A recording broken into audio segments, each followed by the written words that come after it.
He challenged her to a fight to humiliate her in front of the entire gym, but within a minute he was lying on the tatami in complete silence. Who she was, no one knew. Subscribe and comment where you're watching from. The fluorescent lights of Oak Ridge Martial Arts Center buzzed faintly overhead, casting a pale glow across the polished wood floors and rows of neatly arranged tatami mats. Framed certificates lined the walls, along with faded photographs of smiling students in crisp uniforms and trophies polished to a military gleam. The atmosphere exuded order and legacy. This was not just a gym, but a place where discipline was carved into muscle and bone. Parents lined the benches along the far wall, murmuring in low tones, the shuffle of gym bags and water bottles punctuating the air. In the center of it all stood Logan Pierce, tall, immaculately groomed, and unmistakably in control. He paced slowly across the mats like a lion surveying his territory, barking commands with crisp authority. His voice cut through the hall, sharp, clean, demanding. Every student in sight snapped into motion the instant he spoke. To the untrained eye, it was the epitome of excellence, but beneath the surface, the dynamics told a different story. There was praise, certainly, but it came selectively. Encouragement was offered only to those students who met Logan's narrow definition of talent. Those with a natural flair, a confident demeanor, or perhaps something less tangible but no less important to him. For others, especially those who hesitated or faltered, the treatment was far less forgiving. Danielle Carter stood at the back of the room, barely noticeable in her faded jeans and long gray cardigan. She held her phone loosely in one hand, its screen black, forgotten. Her eyes were fixed on her son, Ethan, as he stumbled through a kicking combination near the center of the mat. His movements were earnest, focused, and a little stiff. He corrected himself mid-step, glanced at Logan, and flinched. Danielle's jaw tightened almost imperceptibly. Logan was watching too, arms crossed. He didn't speak this time, but the expression said enough. Disappointment, disdain. Danielle recognized it instantly. The look was not new. Ethan was 13, quiet and thoughtful. He loved martial arts with a seriousness that went far beyond the average after-school hobby. He studied his stances at home, asked for extra practice drills, and watched old tournament clips online. But what he lacked in natural coordination he made up for in tenacity. Unfortunately, tenacity was not something Logan seemed to value unless it came packaged in bravado and speed. Danielle knew better than to make a scene. She had spent most of Ethan's life learning when to speak and when to remain silent, especially when it came to those in positions of authority. But that didn't mean she didn't see, and more importantly, it didn't mean she didn't remember. The class continued, punctuated by Logan's sharp corrections. A boy in the front row, blond and confident, threw a sloppy high kick. Logan chuckled and clapped him on the back. "Keep it up, Caleb. Getting closer." Seconds later, Ethan attempted the same move. His balance wobbled. Logan's smile disappeared. Again, Ethan, that was nowhere near proper form. Feet, placement, everything. Try watching Caleb next time. The room didn't laugh. The moment passed in silence, as though the floor itself had absorbed the sting. Danielle's hands clenched around her phone. She looked around. A few parents glanced her way, then away again. No one said anything. That evening, over dinner, Ethan barely touched his food. Danielle asked about his day in a gentle tone, one eyebrow raised in invitation. Ethan hesitated, then shrugged. "I messed up again today. Coach says I don't pay attention." "You pay attention more than anyone I know," Danielle replied without pause. Ethan offered a faint smile. "I guess I'm just not fast enough. Or good enough. I don't know." Danielle said nothing at first. She reached across the table and touched his hand. Being good doesn't always look like people expect it to." Ethan gave a small nod, but his eyes dropped to his plate. The conversation lingered in the room after they had both gone silent. Later that night, Danielle stood at the kitchen sink, staring out the window into the dark. Her hands were still wet from rinsing dishes, but she didn't move. The sounds of the day echoed in her head. Logan's voice, Ethan's quiet disappointment, the silence of the other parents. She dried her hands slowly, folded the towel in thirds, and turned off the light. The following week passed without major incident. Danielle continued her routine, working during the day, picking Ethan up in the evening. Logan's behavior remained consistent, polite, professional, but always guarded. Danielle suspected he viewed her as one of the quiet ones, parents who didn't interfere, who would rather whisper concerns in the car than confront anyone in person. It was during one of those ordinary afternoons, when the gym was filled with the sounds of training and background conversation, that Logan made his announcement. "We'll be doing a demonstration next Friday," he said, his voice pitched just above the ambient noise. "A little something to remind everyone what real martial arts look like." There was scattered applause. Some students looked up with interest, others, including Ethan, merely continued their routines. "I'll be showing you how a trained fighter moves, reacts, and handles themselves under pressure," Logan continued, now striding back and forth along the front line of students. "We'll need a volunteer, someone from the audience, a parent maybe." Danielle's chest tightened before he even looked in her direction. She knew it was coming. The silence stretched, and then Logan turned and pointed directly at her. "Mrs. Carter, you've been here every week, quietly observing. What do you say, want to give it a try?" A few chuckles rose from the benches. Danielle didn't move. "It's just for fun," Logan added, grinning. "I promise I won't break anything." Danielle slowly rose to her feet. Her expression didn't change. She looked at Ethan, who had frozen mid-step, eyes wide and pleading. "I'll do it," she said evenly, "but on one condition." Logan blinked. "Condition?" "If I lose," Danielle said, walking forward until she stood just off the mat, "I'll admit I don't belong anywhere near a dojo. But if I win, if I manage to land a clean point or bring you off balance, you'll apologize." The room stilled. Logan raised an eyebrow, amusement playing at the corner of his mouth. "Apologize? For what, exactly?" "For every time you've humiliated a student in front of others. For every moment you've made a kid feel smaller instead of stronger. You'll apologize publicly, right here?" The murmurs grew louder. A few parents turned to one another, exchanging nervous glances.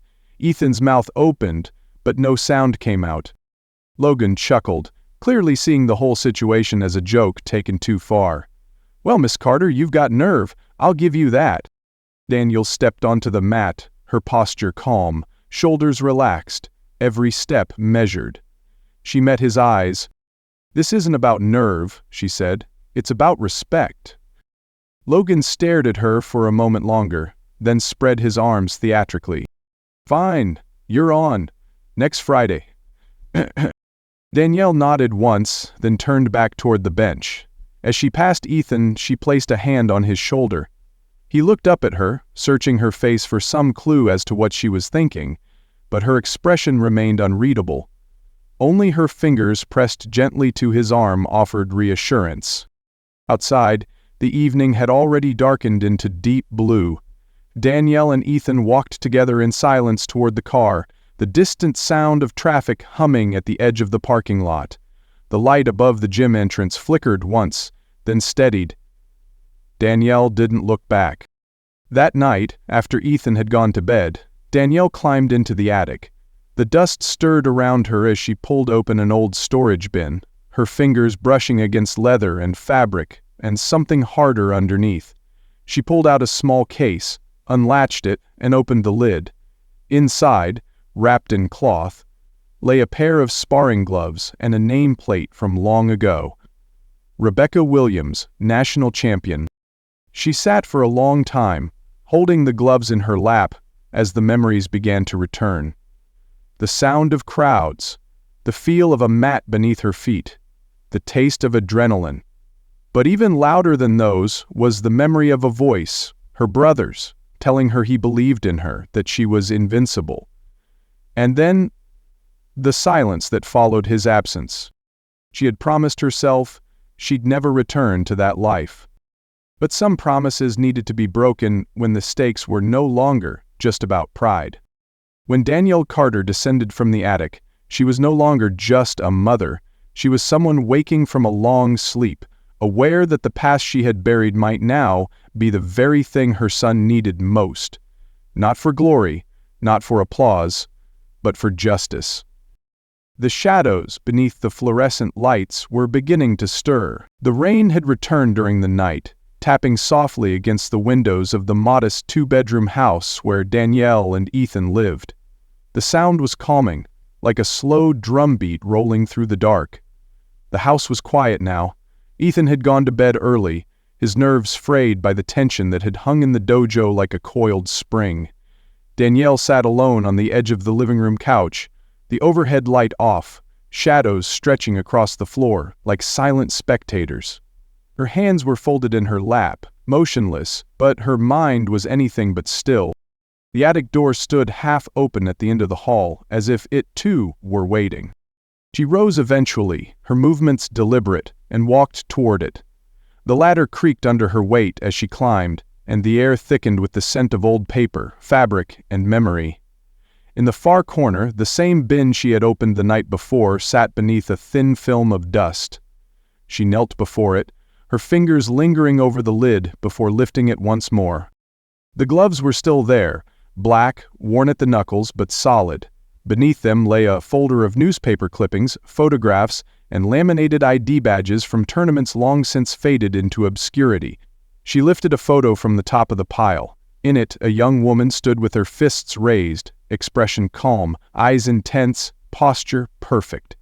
Her hair was pulled back tightly, her uniform still bearing the official emblem of the National League. Behind her, a man held a towel over one shoulder, beaming with pride. A young man with bright eyes and a crooked smile. Marcus. Danielle stared at the photo for a long time. Her breath caught as memories opened like floodgates. Back then, she hadn't been Danielle Carter. She had been Rebecca Williams, known in the competitive circuit as the Hollow Wind, a nickname earned not through brute force, but through a style so refined and elusive it left opponents swinging at air. She had risen quickly through the ranks, not because she was flashy or loud, but because her discipline was unwavering. Her brother Marcus had been with her through every step of that rise, her coach, yes, but also her biggest fan, her anchor, and her compass. It had been years since she let herself think of that night, the night everything changed, the night that fractured something inside her so thoroughly that she buried it under a new name and a new life. She remembered the message. "I'm on my way, sis," Marcus had said, laughing through the phone. "I'll be in the front row, screaming like an idiot. You're gonna destroy this one." But he never made it. A patch of slick road, a delivery truck coming too fast around a bend, a crash that snatched him away before she could even tie her gloves. The call had come moments before she was to enter the ring for the championship final. She hadn't fought that night, hadn't fought again since. Instead, she'd packed everything, left the city where everyone knew her name, changed her legal identity and started over, somewhere quiet, somewhere Ethan could grow up without the shadow of who she used to be. Danielle pressed her palms against her thighs and breathed deeply. For so long she'd convinced herself she didn't need to return to that world, that there was no honor in it, no purpose. But what happened in that dojo? The condescension, the injustice, the quiet fear in Ethan's eyes, made it clear that some ghosts didn't stay buried, some had to be faced, not because they threatened her, but because they threatened the people she loved. She stood slowly, tucked the gloves under her arm, and descended the ladder. In the morning, the rain had stopped. The sky hung heavy with clouds and a dampness clung to the air as Danielle prepared Ethan's breakfast. He came into the kitchen rubbing his eyes, his steps hesitant. "Hey," she said softly, "sleep okay?" He nodded, but didn't meet her gaze. "I guess." She slid a plate in front of him, then leaned on the counter across from the table. "You nervous?" He shrugged. "A little. It's just, Coach Pierce is really good. And everyone thinks you're just someone's mom," she finished for him, with a gentle smile. That's okay. Let them. He studied her face. But you're not, are you? Danielle paused, then shook her head. No, not really. Ethan opened his mouth to ask something else, but she stopped him with a look. You'll understand soon, just trust me. That afternoon, they arrived at the dojo early. The usual sounds of drills and laughter were missing. Instead, there was a kind of tense anticipation in the air, a buzz that wasn't loud, but constant. Students lingered near the edges of the mat, whispering. Parents took their seats with unusual urgency, scanning the entrance as if expecting a celebrity to walk in. Logan stood in the center of the room, stretching. He wore a fresh uniform, his belt tied tight, his smile wide. He looked every bit the confident teacher preparing to entertain a crowd. When Danielle and Ethan stepped into the gym, several heads turned. Some parents whispered, others just stared. Logan looked up, saw her, and waved with exaggerated enthusiasm. Is Carter right on time? Danielle offered a nod. Ethan glanced around, visibly uncomfortable. She touched his shoulder. Go sit near the back, watch carefully. He obeyed, reluctant but trusting. Danielle stepped to the edge of the mat and removed her shoes. She wore simple athletic pants and a black fitted shirt, nothing flashy, but she moved with unmistakable purpose. Logan beckoned her forward. Let's give our audience something to remember, he said, projecting his voice for the room. This will be a light demonstration. I'll showcase a few techniques. Ms. Carter here will try to respond as best she can. A few polite chuckles. Danielle said nothing. She moved to the center of the mat, bowed with a slight dip of her head, and waited. Logan launched into his routine with flair. He circled her, threw quick punches and kicks, controlled, not dangerous, but full of pomp. Danielle evaded them with minimal movement, never more than she needed. Her feet glided across the mat. Her breathing never changed. The onlookers laughed at first, but then the laughter faded, because she never missed. Every strike Logan delivered, some sharp, some fast, some feints, met only air. Danielle shifted, turned, leaned back. Her timing was impossibly precise. Logan's face darkened. You going to fight back? He asked under his breath. She didn't answer. He stepped up the speed. His movements became more aggressive, his words sharper. I thought you wanted to teach me something, Ms. Carter. Again she said nothing. Around them, the room fell silent. Even the students stopped whispering. Parents leaned forward in their seats. Logan growled and came in fast, trying to break through her silence, but the more he struck, the more he missed. His footwork faltered. His breathing grew heavier. Danielle remained composed, her expression neutral, her body still controlled, economical, exact. Finally, Logan reared back and launched a spinning kick, his signature. It was fast, powerful, and reckless. Danielle stepped sideways, raised her hand, and tapped his leg at the apex of its motion. That was all it took. Logan lost his balance and crashed to the mat with a sound that echoed through the hall. No one moved. No one spoke. He lay there, stunned, staring at the ceiling. Danielle stepped back and waited. The moment stretched. Then a voice whispered near the back. Soft, incredulous. She didn't even touch him. Another, she didn't have to. Ethan sat frozen in place, staring at his mother with wide eyes. Somewhere inside him, awe was blooming, pushing out the uncertainty and shame. Logan pushed himself to a sitting position. His expression had changed. The arrogance had drained from it, replaced by something raw and humiliated. He looked up at Danielle. You. Who are you? She turned, walked slowly toward the edge of the mat, then paused. Her voice carried clearly through the silence. My name is Rebecca William. Gasps rippled through the room. Someone reached for a phone. Another parent began whispering urgently. A teenager gasped aloud as a video clip loaded. An old championship match, a younger version of the woman on the mat executing a flawless takedown. It spread like a spark across dry grass. The hollow wind, here, in this gym. Danielle, Rebecca, and met Logan's eyes one last time. You said this was about showing what real martial arts look like. Now you've seen. She stepped off the mat, her shoulders relaxed, her pace steady. Ethan stood as she approached. She held out a hand. He took it. They left the gym together as the room exploded behind them, not with anger or judgment, but with awakening. And for the first time in a long time, Danielle felt something shift, not just in the dojo, but inside herself. She wasn't hiding anymore. Morning crept slowly into Oak Ridge, painting the sky in dull gray, as if unsure of itself. The streets remained damp from the previous night's rain, and the air carried that clean, post-storm stillness that always felt like a quiet prelude to something significant. Inside the Carter household, the mood matched the sky, subdued but charged with quiet meaning. Danielle stood by the window in her bedroom, already dressed, her gaze resting on nothing in particular outside.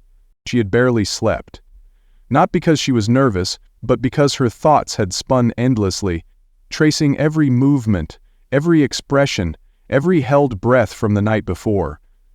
The name she had locked away for over a decade, Rebecca Williams, was no longer just part of her history. It had been spoken aloud, and now it belonged to the present. Down the hallway, Ethan stirred. She could hear his bedroom door creak open, his familiar footsteps padding across the floor. A moment later he appeared in the doorway behind her, hair tousled, his face still soft with sleep, but his eyes focused. "You okay?" he asked quietly. She turned and gave him a small nod. "Yes, are you?" He hesitated, then stepped further into the room. "I didn't know you were all that." Danielle smiled gently. "You weren't supposed to. I didn't want it to be part of your life. Not the fighting, not the crowds, not everything that came with it. I wanted you to grow up with choices." "You made that choice for me," Ethan said, but without accusation. "I did. Maybe I was wrong to keep it from you," she admitted. "But I had my reasons. I thought if I just stayed away from all of it, I could protect you from what I couldn't protect Marcus from." Ethan nodded slowly. He didn't ask more. He didn't have to. They stood in silence for a moment longer before she reached for her gym bag and slung it over her shoulder. "We should go," she said. "Today matters." At Oak Ridge Martial Arts Center, the energy was different. It was as if the very walls had absorbed the weight of what had happened the day before. The usual chatter and movement were restrained. The parents, who usually filled the sidelines with casual gossip, now sat in hushed anticipation. Students whispered only occasionally, glancing frequently toward the mat. Logan wasn't on the floor yet, but his name passed between them like a shadow. Danielle and Ethan arrived 10 minutes early. She walked through the doors with the same composed expression she had worn the night before. Ethan remained close, but he no longer walked behind her, he walked beside her. They found seats near the front. A few parents turned to look. One even stood up, hesitated, and then crossed the room to offer a quiet greeting. "Miss Carter," the woman said, nervously brushing a strand of hair behind her ear. Miss Williams, I guess. That was something to watch yesterday." "Thank you," Danielle replied simply. The woman hesitated again, then added, "I think a lot of us needed to see that." Danielle offered a polite nod, but said nothing more. She didn't come here for admiration, she came for accountability. Moments later, Logan emerged from the back office. The room hushed immediately. He walked differently today. His shoulders weren't as high. His steps weren't as sure. There was no smile on his face, no rehearsed tone in his voice. Just a quiet, controlled expression as he stepped onto the mat and turned to face the room. He scanned the audience, finding Danielle's face quickly. Their eyes met and he gave a subtle nod. Not defiant, not dismissive, but respectful. Then, in front of his students, their parents, and his fellow instructors, Logan Pierce drew a breath and began to speak. "I want to address what happened yesterday," he said, voice even. "Some of you came expecting a demonstration of martial arts skill, What you saw was something much more important. You saw humility, you saw restraint, you saw dignity. There were murmurs among the crowd. Logan continued. I let my position get the better of me. I made assumptions. I used my authority not to guide, but to control. And I misjudged someone badly. He paused, turning toward Danielle directly. Ms. Williams. Danielle, I'm sorry, not just for what I said to you yesterday, but for what I've said and done to other students over the years. I thought discipline was the same as pressure. I thought toughness meant tearing people down so they could build themselves back up. But I see now that I was wrong. The room remained silent. No one interrupted. No one scoffed. It was not the grand apology of someone trying to save face. It was a quiet confession, raw and vulnerable. I've been a good technician, Logan went on. I've trained champions. But I haven't always been a good teacher. I haven't always listened. I haven't always seen. And for that, I'm deeply sorry. He turned back to the rest of the room. Martial arts isn't about ego. It's not about who shouts loudest or kicks hardest. It's about respect. It's about learning to face ourselves, our fears, our flaws, and our failures, and doing better next time. Then he bowed to everyone, slowly, deliberately. And when he straightened again, something had shifted in the room. The tension cracked, dissolved, and gave way to something warmer. The first applause came from the back, soft, tentative. Then it spread. Soon the room filled with a kind of reverent, unforced applause. It wasn't loud. It didn't need to be. It was honest. Danielle remained seated through it, her hands folded in her lap, her face calm. When it ended, she stood and walked onto the mat. "Thank you," she said simply. "That's all I wanted." She turned to the students then, her gaze settling on those who had often been overlooked. Quiet kids, awkward ones, those who had sat through years of condescension without complaint. "You don't have to be loud to be strong," she said. "You don't have to look a certain way or move a certain way to be worthy of respect.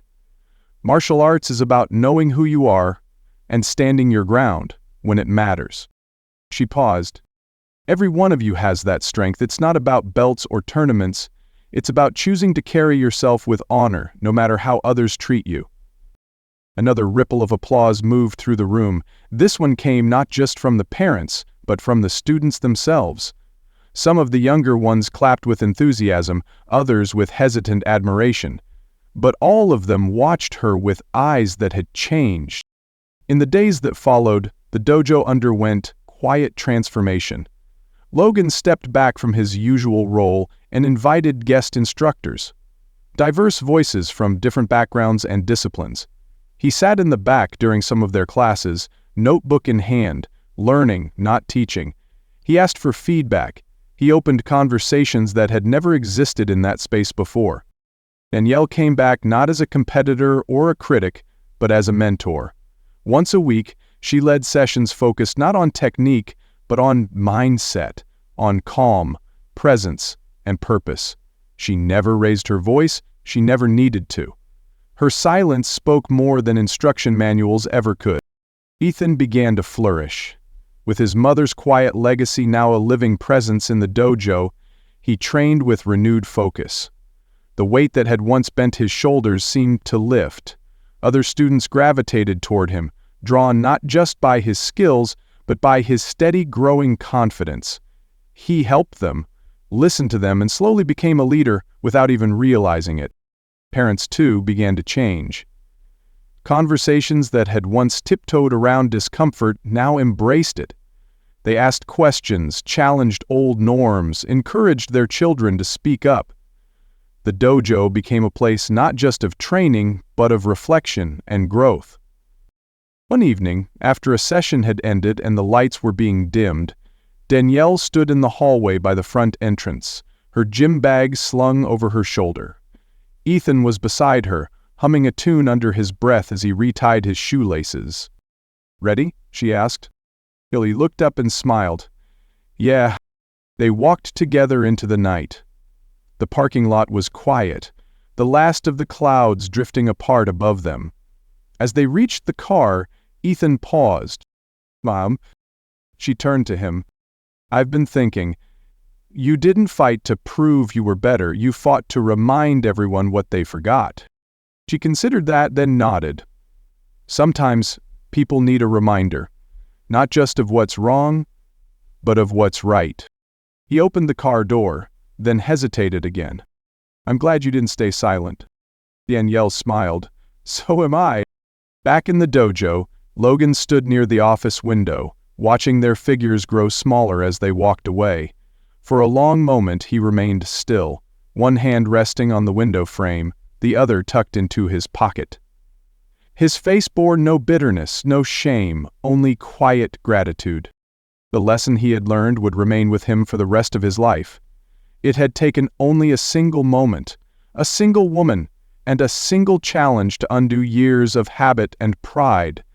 But that moment had saved him from himself. And for everyone who stepped onto the mat in the days to come, that change would mean the difference between fear and belief, between silence and voice. The dojo, like the people within it, would never be the same again. And that, Danielle thought, as she drove away into the soft lights of evening, was the true power of standing tall, not with fists, but with purpose. Don't forget to subscribe for more stories like this. Watch our next videos and explore others on the channel. And if this story moved you, share it with someone who needs to see it.